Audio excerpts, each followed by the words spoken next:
Syllabus complete करने की एक आइडियल डेडलाइन है फरवरी तक तुम्हें कुछ भी करके अपना सिलेबस कंप्लीट कर लेना चाहिए। अगर एक आइडियल केस की बात करें तो चार्ट को देखो, ये चार्ट तुम्हें अभी समझ में नहीं आ रहा होगा, लेकिन यही चार्ट आगे जाके इस पूरे शेड्यूल को तुम्हें फॉलो करना है। आंखों में शर्म आएगी जब भी तुम अपने डिसिप्लिन को तोड़ोगे। नीट बलिदान मांगता है, संघर्ष मांगता है। तुम्हें 22 लाख एनरोलमेंट में से 1 लाख गवर्नमेंट सीट में से एक सीट पक्की करनी है अपने लिए। बहुत सारे बच्चे ऑनलाइन हो सकते हैं, बहुत सारे बच्चे ऑफलाइन हो सकते हैं। ऑनलाइन वाले कैसे मैनेज करते हैं, ऑफलाइन वाले कैसे मैनेज करते हैं, कंप्लीटली डिफरेंट है। So hi everyone, this is your mentor educator Aakash की finally back again with a very important video, जहां पे आज हम बात करने वाले हैं last 6 months of NEET 2024 preparation.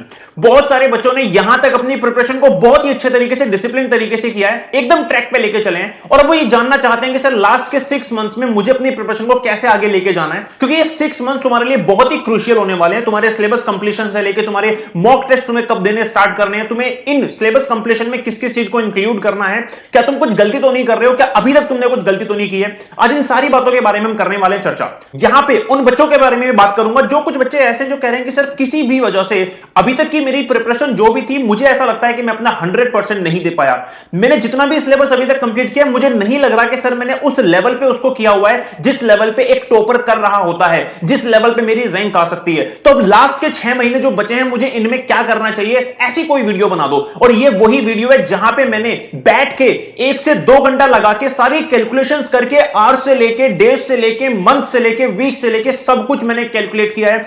Even जो बच्चों ने अभी तक नीट क्रैक किया है, मेरे जितने भी पुराने बच्चे जिन्होंने नीट क्रैक किया है, उनसे भी इस बारे में पूछा है कि तुमने उन चीजों को कैसे मैनेज किया था। बहुत सारे बच्चे ऑनलाइन हो सकते हैं, बहुत सारे बच्चे ऑफलाइन हो सकते हैं। ऑनलाइन वाले कैसे मैनेज करते हैं, ऑफलाइन वाले कैसे मैनेज करते हैं, कंप्लीटली डिफरेंट है। इन सारी बातों को समझने के बाद, इवन जो बच्चे अभी तैयारी कर रहे हैं वो कैसे मैनेज कर रहे हैं, उनको समझने के बाद, ये पूरा मैंने एक निचोड़ दे दिया तुम्हें इस वीडियो में, जहां पर हम विद कैलकुलेशंस ये समझेंगे कि हमारे पास कितना समय है और कैसे हम इसको कर सकते हैं, बाकी अपनी प्रिपरेशन को बढ़ाते हैं। चलिए इस वीडियो में बात करते हैं, आइए शुरू करते हैं। नाउ बच्चों, तुम्हारे पास जो समय अब है वो है 25 जुलाई से लेकर 25 जनवरी तक। मतलब ये मान के चलो कि अगर मैं 6 महीने मान के चलो और तुम 25 जुलाई से भी स्टार्ट कर रहे हो, तो करीब 25 जनवरी में जाके तुम लोग अपना पूरा सिलेबस 100% कंप्लीट कर दोगे इन 6 महीने के अंदर। और इसको तुम ऐसे मान के चलो कि अगर तुम ऐसा कर पाते हो, अगर तुम डिसिप्लिन तरीके से आज जो मैंने जो भी कैलकुलेशंस बताई हैं, जो भी शेड्यूल बताया, अगर तुम इसको फॉलो कर लेते हो, ये कर देते हो, तो बिलीव मी, तुम्हारी रैंक लाने से तुम्हें कोई नहीं रोक सकता। इन 6 महीने के अंदर तुम पूरी काया पलट कर दोगे अपने शेड्यूल की और अपनी रैंक की भी।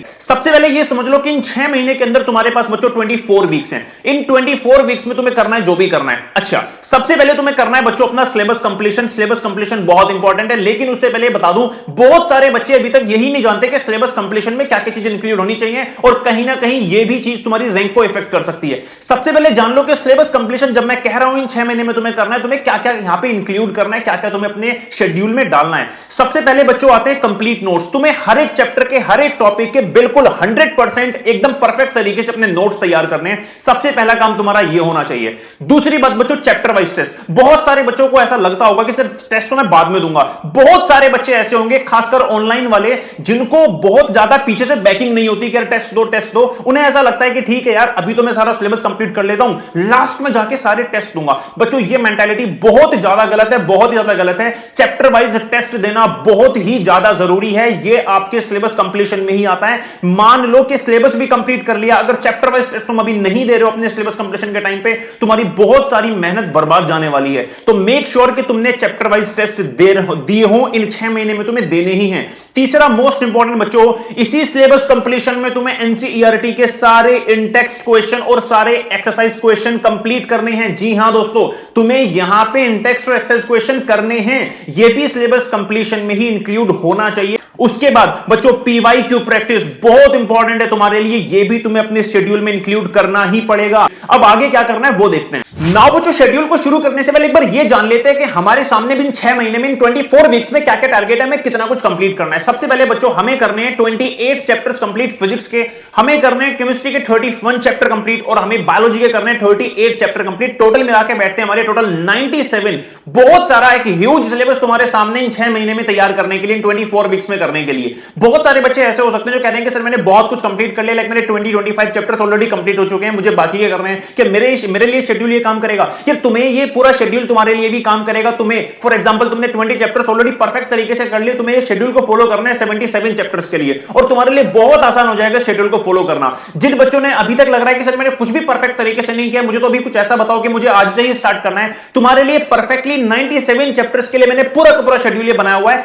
अब देखो तुम्हें करना क्या है। ये शेड्यूल हमारा शुरू होता है 1 वीक 4 चैप्टर से, मतलब कि अगले 6 महीने तक, अगले 24 हफ्तों में हमें हर एक हफ्ते में 4 चैप्टर कंप्लीट करने अपनी नीट की प्रिपरेशन में। अब तुम्हें सुन के समझ के लग रहा होगा सर ये एक्चुअली में पॉसिबल नहीं है, कैसे मैं एक हफ्ते में 4 चैप्टर कंप्लीट कर सकता हूं। बच्चों अगर तुम इस वीडियो को एंड तक देखोगे तो जहां पे मैं तुम्हें पूरी कैलकुलेशन के साथ में बताऊंगा कि कैसे तुम इसको मैनेज कर सकते हो और ये एक्चुअली में पॉसिबल है। लेकिन सबसे पहले ये जान लो कि इस पूरे शेड्यूल को फॉलो करने के लिए इन आखिरी 6 महीनों में तुम्हें 10 से लेकर 12 घंटे अपनी नीट की प्रिपरेशन करनी पड़ेगी। यार नीट बलिदान मांगता है, संघर्ष मांगता है। तुम्हें 22 लाख एनरोलमेंट में से 1 लाख गवर्नमेंट सीट में से 1 सीट पक्की करनी है अपने लिए, जिसमें कि तुम्हें अपनी एक मन चाहिए रैंक चाहिए, तो तुम्हें इतना बलिदान देना पड़ेगा, इतना संघर्ष देना पड़ेगा। और हां एक बात और ध्यान रखना, आज जब इस वीडियो को देख के जाओगे तो एक कॉपी पे लिख लेना कि मुझे बलिदान देना पड़ेगा, मुझे संघर्ष करना पड़ेगा। उसको बार बार देखना, तुम्हारी आंखों में शर्म आएगी जब भी तुम अपने डिसिप्लिन को तोड़ोगे। और मैं कहता हूं कि यहीं से, इस वीडियो को देखने के बाद कमेंट सेक्शन में जरूर ये लिख के जाना कि मुझे बलिदान देना पड़ेगा, मुझे संघर्ष करना पड़ेगा, तब जाके मेरी नीट की एक सीट निकलने वाली है। आ जाते हैं कैलकुलेशन पे।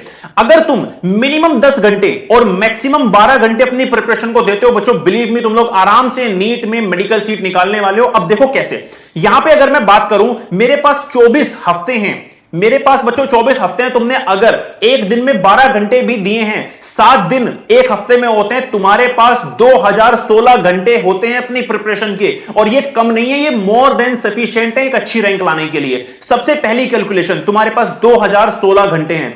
ध्यान से इस पूरे के पूरे चार्ट को देखो। ये चार्ट तुम्हें अभी समझ में नहीं आ रहा होगा, लेकिन यही चार्ट आगे जाके इस पूरे शेड्यूल को तुम्हें फॉलो करना है। ये मैंने पूरे एक हफ्ते का एक चार्ट बना दिया जो तुम्हें फॉलो करना है, लेकिन इसको समझने के लिए तुम्हें समझना पड़ेगा कि मैंने बनाया कैसे है। ध्यान से देखो बच्चों, तुम्हारे पास दिन के 12 घंटे हैं। इन 12 घंटों को दिन में तुम्हें 2 पार्ट में डिवाइड करना है। 2 पार्ट में डिवाइड करने पे तुम्हें 2 से 3 घंटे एक तरफ छोड़ने और 9 से 10 घंटे तुम्हें एक तरफ देने हैं। इन 2 से 3 घंटों में तुम्हें पूरे दिन में केवल और केवल क्वेश्चन करने हैं, एनसीईआरटी के, पीवाईक्यू नहीं करने हैं, केवल एनसीईआरटी के इन टेक्स्ट, और तुम्हें एक्सरसाइज क्वेश्चंस को प्रैक्टिस करना है। ठीक है, जो भी चैप्टर तुम कर रहे हो। बाकी बचे हुए 9 से 10 घंटों में तुम्हें कंप्लीटली लेक्चर्स को फॉलो करना है, अपने लेक्चर्स देखने हैं, जिसके अगर मैं बात करूं एक सब्जेक्ट में तुम्हारा जाता है करीब 2.5 घंटा। तुम्हें अपने दिन में 4 चैप्टर्स को पढ़ना है बच्चों, physical chemistry, physics, bio first और बायो सेकंड। क्या मतलब है इसका?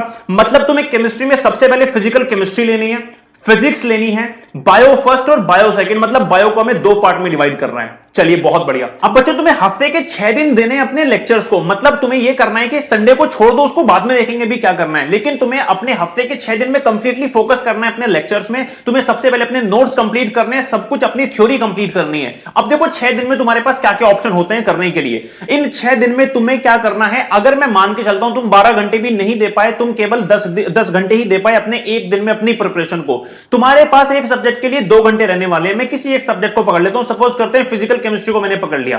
तुम्हें पूरे दिन में अपने 4 चैप्टर अलग अलग करने हैं, मतलब एक फिजिकल केमिस्ट्री का, एक फिजिक्स का, एक बायोलॉजी 1, एक बायोलॉजी 2। उसमें तुमने फिजिकल केमिस्ट्री को हर दिन 2 घंटे दिए। तुम्हारे पास 6 दिन है टोटल, तुमने हर दिन 2 घंटे दिए फिजिकल केमिस्ट्री को, मतलब एक हफ्ते में तुम्हारे पास 12 घंटे हो जाते हैं। किसके लिए? फिजिकल केमिस्ट्री के लिए। मतलब तुम्हें 1 घंटे के तुम्हें 12 सेशन मिलते हैं फिजिकल केमिस्ट्री को करने के लिए। अब ध्यान से देखना, तुम्हें ये तो 12 सेशन जो मैं बोल रहा हूं ये रेगुलरली लगते हैं किसी भी चैप्टर कंप्लीट करने में फिजिकल केमिस्ट्री में एट मैक्स, लेकिन तुम्हें कुछ भी करके इस 12 सेशन वाले चैप्टर को 8 सेशन में कंप्लीट करना है। सर अब ये कैसे पॉसिबल है? देखो यार, तुम्हारे पास जो टाइम बचा है, अगर मैं उसके अकॉर्डिंग प्लान करूं तो सबसे पहले ये जान लो, तुम्हें अब केवल और केवल रिकॉर्डेड सेशंस देखने हैं, तुम्हें लाइव सेशंस नहीं देखने हैं। सर इससे क्या बेनिफिट होगा? देखो तुम्हें भी पता है कि जितनी भी लाइव सेशंस होते हैं बहुत स्लो चलते हैं, उसमें तुम फास्ट फॉरवर्ड नहीं कर पाते, तुम स्किप नहीं कर पाते। लेकिन रिकॉर्डेड सेशन में जो भी कुछ यूजलेस टॉक है, जो कि हर क्लास में नॉर्मली हर टीचर करता ही है, वो बहुत ही बेसिक सी चीज है। तुम यूजलेस टॉक्स को स्किप कर सकते हो, तुम अपनी क्लास को फास्ट फॉरवर्ड कर सकते हो। तुम्हारे पास बहुत सारे ऑप्शन रहते हैं जिसको करके तुम अपना इस क्रूशियल टाइम को बचा सकते हो। तो बिल्कुल गलती मत कर देना लाइव में बैठ के वहां पे बातें सुनना, यूजलेस टॉक करना, ठीक है ना, अरे सर मजा आ गया, मैं तो आपका फैन हो गया, ये करने का तुम्हारे पास समय बिल्कुल नहीं रह गया है। तुम्हें 8 सेशन में अपना एक चैप्टर फिजिकल केमिस्ट्री या फिर हर एक चैप्टर को तुम्हें 8 सेशन में किसी भी चैप्टर को कंप्लीट करना ही है, किसी भी सब्जेक्ट को। अब अपनी प्लानिंग देख लो पहले वीक की तुम्हें कैसे करनी है। बच्चों सबसे पहले वीक में तुम्हें मान लो तुमने फिजिकल केमिस्ट्री लिया, तुमने फिजिक्स ली, तुमने बायो 1 ली, बायो 2 ली। अब तुम्हें इनको क्या करना है, फिजिकल केमिस्ट्री तुम्हें सब में पता है, तीनों केमिस्ट्री में तुम्हें ज्यादा लेंथी तुम्हें फिजिकल केमिस्ट्री मिलने वाली है, जहां पे तुम्हें सबसे ज्यादा टाइम लगेगा कैलकुलेशंस में, कांसेप्ट में। तुम फिजिकल केमिस्ट्री जब तक तुम्हारी चलेगी तब तक तुम्हें फिजिक्स में सारे के सारे इजी चैप्टर्स को पहले करना है। सर इजी चैप्टर्स कौन कौन से, जैसे तुम्हें इलेक्ट्रोस्टैटिक सबसे पहले लेना है, तुम्हें फिर करंट इलेक्ट्रिसिटी लेना है, तुम्हें सेमीकंडक्टर करना है, थर्मोडायनेमिक्स करना है। मतलब जब तक तुम्हारी फिजिकल केमिस्ट्री चलेगी अब करीब 8 से 9 हफ्ते, तब तुम्हें अपने पैरेलल में फिजिक्स में सारे के सारे इजी चैप्टर्स लेने हैं। सेम विद बायो, तुम्हें बायो में क्या करना है, तुमने बायो 1 और बायो 2 में एक काम करना है कि एक बायो जो होगी उसमें तुम्हें सारे इजी चैप्टर्स लेने जो बिल्कुल भी लेंथी नहीं है, और एक बायो में अच्छे खासे लेंथी वाले चैप्टर्स में तुम्हें अच्छी मेहनत करनी पड़ती है, वो करना है। तुम्हें इन चारों सब्जेक्ट को ऐसे मैनेज करना है कि एक हार्ड होगा, एक लेंथी होगा, एक इजी होगा, एक हार्ड होगा, एक इजी होगा। तो फिजिकल केमिस्ट्री तुम्हारी थोड़ी सी हार्ड हो जाती है, उसमें तुम्हें फिजिक्स में इजी चैप्टर लेने हैं, बायो थोड़ी एक इजी ले लेनी है और एक में तुम्हारे हार्ड चैप्टर्स ले लेने हैं। अगर मैं बायो की बात करूं तो मैं बायो में क्या क्या तुम्हारे पास ऑप्शन है, देखो बायो 1 में तुमने सारा इजी ले लिया। फॉर एग्जांपल मैं तुम्हें एग्जांपल भी देता हूं, तुमने बायोलॉजिकल क्लासिफिकेशन इजी वाले में डाल दिया, एनिमल किंगडम तुमने इजी वाले में डाल दिया, मॉलिक्यूलर बेसिस ऑफ इनहेरिटेंस तुमने इजी वाले में डाल दिया। मान के चलो ऑन एन अप्रॉक्सीमेट तुमने अपने पूरे इजी और हार्ड चैप्टर्स को 2 पार्ट में डिवाइड कर लिया, 19 चैप्टर्स और 19 चैप्टर्स में। इन 19 चैप्टर्स को तुम्हें करना है एक साथ, और तुम्हें इन 19 चैप्टर्स को करना है एक साथ में, ठीक है। कभी भी ऐसा मत करना हार्ड वाले दोनों पैरेलल चला दो तुम लोग एक ही हफ्ते में तुमने केमिकल कोऑर्डिनेशन इंटीग्रेशन भी चला दिया और सेल भी चला दिया, नहीं ऐसा मत करना। एक इजी और एक आसान लेना, मतलब एक इजी और एक हार्ड लेना, ठीक है। बायो हार्ड वाले में तुमने डाल दिया chemical coordination and integration, cell और प्लांट किंगडम। इस तरीके से तुम्हें बायो को लेकर चलना है और इस तरीके से तुम्हें फिजिकल केमिस्ट्री और फिजिक्स को लेकर चलना है। अब अगर हम फिजिकल केमिस्ट्री की बात करें, हमारे पास फिजिकल केमिस्ट्री में पूरे बच्चों 11 चैप्टर हैं। अगर मैं नॉर्मली देखूं तो 11 चैप्टर से मुझे 11 वीक लगेंगे, ठीक है। जैसा कि हमने डिसाइड किया था कि यार हम क्या करने वाले हैं, एक हफ्ते में 4 चैप्टर कंप्लीट करेंगे, तो तीनों के एक एक चैप्टर कंप्लीट होते रहेंगे, बायो 1, बायो 2, फिजिकल केमिस्ट्री और फिजिक्स। मतलब इस हिसाब से तुम्हारे टोटल 11 चैप्टर अगर फिजिकल केमिस्ट्री के, तुम्हें उसमें 11 वीक लगने वाले हैं। लेकिन एक्चुअली में ऐसा नहीं होने वाला, तुम्हें इन 11 चैप्टर्स को भी 9 वीक में कंप्लीट कर लेना। सर वो कैसे पॉसिबल होगा, देखो हमने डिसाइड किया था कि नॉर्मली 12 सेशंस एक चैप्टर में होता है फिजिकल केमिस्ट्री का, जिसको हमें कम करके 8 सेशन में करना है। अब ये तो हमने क्यों कम किया है, क्योंकि हमने बहुत चैप्टर्स को फास्ट फॉरवर्ड कर दिया, थोड़ा सा हमने यूजलेस स्टॉक को वहां से हटा दिया, स्किप कर दिया। उसके बाद भी फिजिकल केमिस्ट्री में ही कुछ चैप्टर ऐसे हैं जो तुम्हारे नॉर्मली 12 सेशन नहीं लेते, वो तुम्हारे 6 सेशन 7 सेशन में भी आराम से खत्म हो सकते हैं। फॉर एग्जांपल रिडॉक्स रिएक्शन तुम्हारा आराम से खत्म हो जाएगा 6 से 7 सेशन में, तुम्हारा स्टेट्स ऑफ मैटर खत्म हो जाएगा, तुम्हारा सॉलिड स्टेट खत्म हो जाएगा, तुम्हारी सरफेस केमिस्ट्री, मतलब ये तो तुम्हारे कम में ही खत्म हो रहे हैं ना। तो तुम्हें कैसे भी करके अब 9 वीक में अपनी फिजिकल केमिस्ट्री को बच्चों कंप्लीट करना है। नाउ बच्चों आते हैं अपनी इनऑर्गेनिक केमिस्ट्री और ऑर्गेनिक केमिस्ट्री में। यहां पे तुम्हें क्या करना है, तुम्हारे पास ऑन एवरेज अगर मैं 10-10 चैप्टर दोनों के मान लेता हूं, और यहां पे तुम्हें फिजिकल केमिस्ट्री जितना टाइम देने की जरूरत नहीं है, ये बहुत ही कम सेशंस में तुम इनको खत्म कर सकते हो। बहुत छोटे चैप्टर्स भी हैं और जिसमें तुम्हें बहुत ज्यादा कंसेप्चुअल नहीं जाना होता, तुम्हें फोकस करना होता है बस क्वेश्चन प्रैक्टिस में। जैसे कि तुम्हारा पीरियोडिसिटी हो गया, ठीक है, बहुत लेंथी चैप्टर नहीं है। तुम्हारे पास एस ब्लॉक हो गया, बहुत लेंथी नहीं है। हाइड्रोजन हो गया, बहुत लेंथी नहीं है। मेटलर्जी हो गया, बहुत लेंथी नहीं है। तुम्हें क्या करना है कि तुम्हें 2 वीक में 3 चैप्टर का टारगेट लेना है। अगर तुम ऐसा कर पाते हो, करीब 7 + 7 14 वीक में तुम लोग कंप्लीट कर लोगे अपनी inorganic chemistry plus organic chemistry. अब ध्यान दो, तुमने 9 वीक में कंप्लीट की थी अपनी फिजिकल, प्लस 7 में तुमने कंप्लीट कर ली अपनी ऑर्गेनिक और इनऑर्गेनिक। अगर मैं हिसाब से देखो तुम्हारी 23 वीक्स में केवल और केवल पूरी केमिस्ट्री खत्म हो जाती है, जो कि हमारा शेड्यूल था 24 वीक्स का। आगे बढ़ते हैं, फिजिक्स की बात कर लेते हैं। फिजिक्स में तुम्हारे पास 28 चैप्टर हैं, 28 चैप्टर को तुम्हें 24 वीक में करना है, जिसमें कि अगेन फिजिक्स में भी तुम्हारे पास बहुत सारे चैप्टर्स ऐसे हैं जो कम समय लेते हैं। सेमीकंडक्टर कम समय लेता है, कम सेशन लेता है, इसको तुम आराम से कंप्लीट कर सकते हो अपने 28 चैप्टर को इन अगले 24 वीक में। बात करें अगर मैं बायोलॉजी फर्स्ट की और बायोलॉजी सेकंड की, इसमें तुमने एक को लिया है इजी को और एक लिया है तुमने हार्ड चैप्टर। तुमने 9 चैप्टर अपने इजी में डाल दिए और 19 चैप्टर अपने इजी में डाल दिए और 19 चैप्टर तुमने अपने हार्ड में डाल दिए। तुम्हें कुछ भी करके अपने इजी वालों को 8 से 10 वीक में कंप्लीट करना है, जो कि पॉसिबल है, और बाकी बचे 14 से 16 वीक में तुम्हें अपने हार्ड वाले चैप्टर्स को कंप्लीट करना है। इस तरीके से तुम अपना सारा सिलेबस लेके चलना है। नाउ बच्चों ने समझ लिया कि इसको मैं कैसे प्लान करना है। अब जरा बात कर लेते हैं फाइनली इस चार्ट की। इस चार्ट को मैं कैसे फॉलो करना है, ये बड़ा इंपॉर्टेंट है। अब ध्यान से देखो, मान लो तुमने 25 जुलाई से अपने इसको शुरू किया, तुम्हारा पहला मंडे तुमने पहले मंडे से शुरू कर लिया अपने में, ठीक है, अपने शेड्यूल को। यहां पे तुम्हारे पास फिजिकल केमिस्ट्री फिजिक्स है, बायो 1 बायो 2 है। फिजिकल केमिस्ट्री जैसे खत्म होगी तुम इसमें इनऑर्गेनिक लगा लोगे, फिर इनऑर्गेनिक खत्म होगी तो ऑर्गेनिक लगा लोगे। अब तुम्हें करना क्या है, सबसे पहले तुमने मंडे में क्या किया, अपनी क्लास 1 देखना शुरू किया पहले चैप्टर की। जैसे चैप्टर खत्म हो तुम्हें न्यूमेरिकल्स करने हैं, उसके बाद चैप्टर 1 फिर फिजिक्स का तुमने देखा, न्यूमेरिकल्स करने चैप्टर 1, फिर न्यूमेरिकल्स देखने चैप्टर 1, न्यूमेरिकल्स देखने। इसमें तुम बीच में कुछ गैप भी रख सकते हो। तुम्हारे पास 10 से 12 घंटे तुम्हें चारों को एकदम सीरीज में करना है, आधे आधे घंटे का तुम इसमें गैप ले सकते हो, फिर डिपेंडिंग कि तुम्हारा क्या शेड्यूल तुम मेंटेन करते हो, ठीक है। तुम्हें 10 से 12 घंटे इसी सीरीज में अपने देने हैं। सेम ट्यूसडे में तुम्हें क्या करना है, उसी चैप्टर की क्लास 2 देखनी है, फिर numericals class 2 numericals class 2 numericals. अब तुम्हें यह ना लगना चाहिए कि सर मैं सारे न्यूमेरिकल्स एक चैप्टर के एक बार में ही करूंगा क्या? नहीं, तुम्हें सारे न्यूमेरिकल्स को भी अपने टॉपिक वाइज करने हैं। तुम देखोगे ध्यान से तो इतना लेंथी नहीं है, इतनी बहुत बड़ी प्रॉब्लम नहीं है। क्लास 1 की है तुमने, जितना वहां तक पढ़ लिया वहां तक के न्यूमेरिकल्स करो, फिर क्लास 2 वहां तक के न्यूमेरिकल्स करो। ऐसे तुम एक हफ्ते में एक चैप्टर की 6 क्लास देख पा रहे हो, उसके न्यूमेरिकल्स 6 बार सोल्व कर पा रहे हो। बचा संडे, संडे में तुम्हें कोई भी नई क्लास नहीं देखनी, तुम्हें केवल और केवल उस चैप्टर के पीवाईक्यू करने हैं। तुम्हें हर सब्जेक्ट के केवल और केवल उस चैप्टर के तुम्हें पीवाईक्यू करने हैं, क्योंकि तुम्हारा ऑलमोस्ट एक चैप्टर वहां पे खत्म हो चुका है और उसको खत्म करने के बाद तुम लोग वहां पे क्या करने वाले हो? पीवाईक्यू करने वाले हो। 24 हफ्ते तुम्हें लगातार इसको शेड्यूल को फॉलो करना है, बिना कुछ देखे, बिना कुछ सोचे। अगर तुम ऐसा कर लेते हो, इस चार्ट को स्क्रीनशॉट ले लो, सामने चार्ट लगा दो और नीचे लिख दो बलिदान और संघर्ष मुझे देना पड़ेगा। यही तुम्हें फॉलो करना है। नाउ बच्चों, शेड्यूल के अकॉर्डिंग तुमने 25 जुलाई को अपना सिलेबस, अपना पूरा स्ट्रेटेजी शुरू किया था, अपना पूरा का पूरा शेड्यूल शुरू किया था। करीब 9 हफ्ते बाद यानी कि 30 सितंबर को तुम्हें मैच करना है कि तुमने पहली डेडलाइन को सक्सेसफुली मेंटेन कर लिया है कि नहीं कर लिया है, क्योंकि यहां पे तुम्हारी फिजिकल केमिस्ट्री 100% कंप्लीट हो जानी चाहिए। बायो फर्स्ट तुम्हारी कंप्लीट हो जानी चाहिए, नोट, हाँ, बायो फर्स्ट तुम्हें 8 से 10 महीने में करनी है, तो ऑलमोस्ट 80% तुम्हारी कंप्लीट हो जानी चाहिए। और फिजिक्स तुम्हारी कंप्लीट हो जानी चाहिए एटलीस्ट 40%। उसके बाद तुम्हें फिर से 14 वीक बाद अपनी डेडलाइन दूसरी मेंटेन करनी है, जो कि होने वाली है जनवरी 15 को।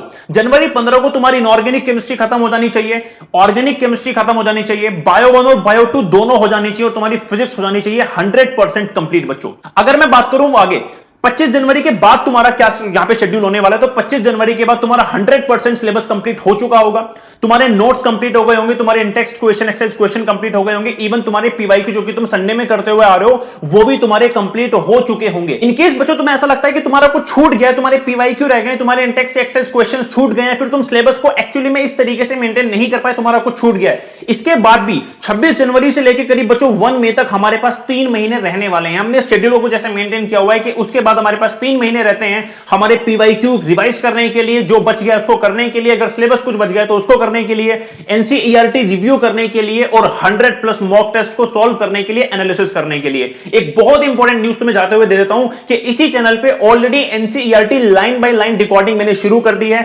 जहां पे बहुत सारे चैप्टर्स अब शुरू हो गए हैं with solution of NCERT in text and exercise questions. Description में लिंक दिया हुआ है, जाके चेकआउट कर लो। मिलते हैं अगली वीडियो में, ऐसी बहुत सारी इंपॉर्टेंट वीडियोस मैं तुम्हारे लिए लेके आता रहूंगा। Bye everyone, do let me in the comment section कि तुम्हें शेड्यूल कैसा लगा और तुम इसे कैसे मेंटेन करने वाले हो। Bye guys.